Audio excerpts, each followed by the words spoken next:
Focus TV international breaking নিউজে আপনাদেরকে স্বাগতম। আসুন জেনে নেই আজকের প্রধান সংবাদ শিরোনামগুলো। মুসলিম ব্রাদারহুডকে সন্ত্রাসী সংগঠন ঘোষণা করতে পদক্ষেপ নিচ্ছেন ট্রাম্প। ভেনেজুয়েলা উপকূলে অভিযান অব্যাহত রাখার ঘোষণা ট্রাম্প প্রশাসনের। নিরাপত্তা শঙ্কায় তৃতীয়বার ভারত সফর বাতিল করলেন নেতানিয়াহু। আবুধাবিতে রাশিয়ার সঙ্গে শান্তি আলোচনায় যুক্তরাষ্ট্র। বিশ্ববাজারে স্বর্ণের দাম আবারও বেড়েছে।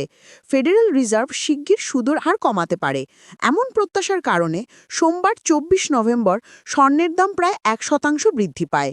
প্রস্তাবিত শান্তি পরিকল্পনার সংশোধনীকে স্বাগত জানালেন জেলেনস্কি। ভারতে ফ্ল্যাট থেকে বাংলাদেশি যুবকের মরদেহ উদ্ধার, থাকতেন বান্ধবীর সঙ্গে। বোরখা পরে হাজির পার্লামেন্টে, ক্ষোভের মুখে অস্ট্রেলিয়ার সিনেটর বরখাস্ত।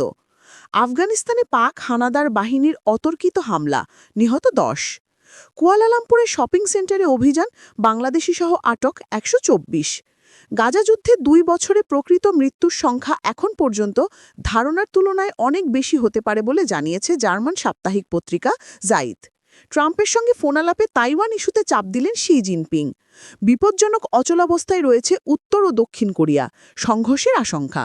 এই ছিল আজকের প্রধান আন্তর্জাতিক সংবাদ শিরোনাম। আমাদের পরবর্তী সংবাদ দেখার জন্য ফোকাস টিভির সাথে থাকুন। ধন্যবাদ।